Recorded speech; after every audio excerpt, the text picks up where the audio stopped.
Salam saudaraku yang dikasihi Tuhan.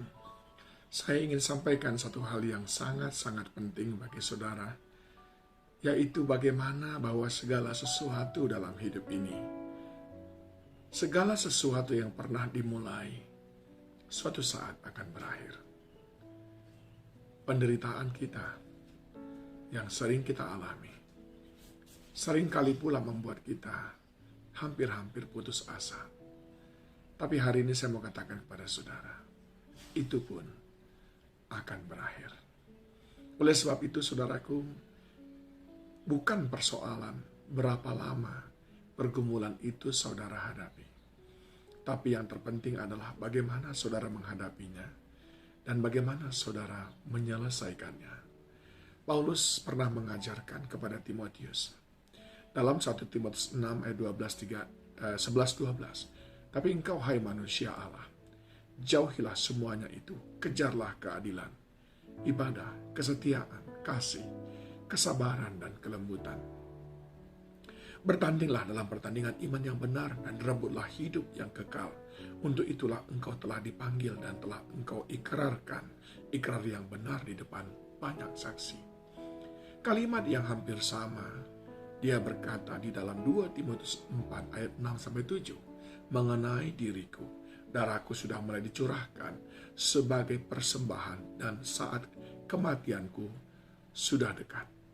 Dia berkata apa? Dia sudah mengakhiri pertandingan iman dan sudah tersedia mahkota kepadanya.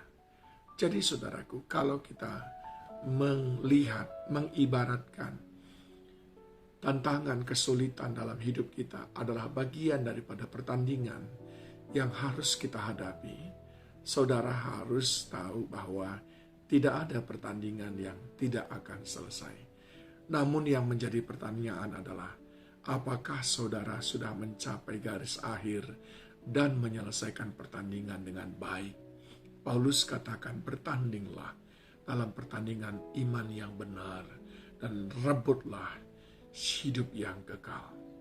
Nah, sesudah itu kita melihat tadi bagaimana Paulus mengajari Timotius apa yang harus dilakukannya.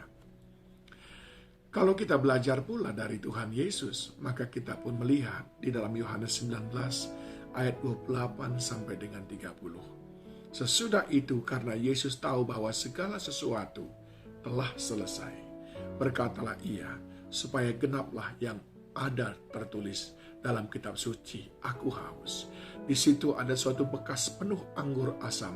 Maka mereka mencucukkan bunga karang yang telah dicelupkan dalam anggur asam pada sebatang hisop, lalu mengunjukkannya ke mulut Yesus. Sesudah Yesus meminum anggur asam itu, berkatalah ia, sudah selesai. Lalu ia menundukkan kepalanya dan menyerahkan nyawanya. Saudaraku yang dikasihi Tuhan, badai pasti berlalu. Segalanya akan selesai. Kesulitan dan penderitaanmu akan selesai. Namun, ada 6 hal yang diajarkan Paulus kepada Timotius dan juga kepada kita. Dan juga hal yang sama diteladankan oleh Yesus Kristus dalam menghadapi berbagai macam kesulitan itu. Dia berkata, kembali ke 1 Timotius 6 ayat yang ke-11. Yang pertama dia berkata bahwa kejarlah keadilan. Dalam engkau menghadapi tantangan kehidupan sekalipun, tetaplah berlaku adil. Jangan hanya gara-gara beratnya tekanan dalam hidupmu. Jangan hanya gara-gara beratnya persoalan. Jangan hanya gara-gara beratnya beban, engkau menjadi orang yang tidak berlaku adil. Tetaplah pelihara engkau sebagai orang yang adil. Yang kedua, jangan hanya karena besarnya pergumulan engkau merasa ibadah buang-buang waktu. Engkau merasa tidak cukup waktu untuk beribadah. Jangan saudaraku, tetaplah pelihara ibadah. Saat engkau menghadapi pergumulan-pergumulan, bukankah Daniel justru ketika dia menghadapi persoalan yang berat, yang taruhannya adalah hidup atau mati, dia beribadah. Tetaplah beribadah. Samuel naik ke sotoh rumahnya dan menghadap ke Yerusalem. Lalu dia beribadah, mengadukan pergumulannya kepada Tuhan. Dan yang ketiga, saudaraku, tetaplah setia. Tidak kurang-kurang pergumulan yang dihadapi oleh Paulus. Berulang kali dia menghadapi kapal karam, berulang kali dia difitnah, berulang kali dia keluar masuk penjara, tapi dia tetap setia kepada panggilan sebagai hamba Allah. Itu pula yang dikatakan oleh kitab Filipi pasal yang kedua, ayat yang ke-6 dan ke-7, ke-8, bahwa Yesus tetap setia melakukan misi Allah sekalipun harus dengan berkeringat darah. Tetaplah setia, saudaraku, sebab apa yang kita perjuangkan itu adalah jauh lebih mulia dari apa yang kita hadapi saat ini. Dan yang keempat, saudaraku, tetaplah pelihara kasih satu dengan yang lain. Saat engkau bisa menunjukkan kasih, padahal sebetulnya engkau orang yang perlu dikasihani, maka engkaulah sebetulnya orang yang sudah mencerminkan karakter Kristus. Lihatlah apa yang Yesus lakukan kepada orang yang menyalibkan dia. Dia berdoa kepada Bapa di surga, Bapa, ampuni mereka. Mereka tidak tahu apa yang mereka berbuat. Sungguh sebuah kasih kepada musuh. Itu yang dia lakukan.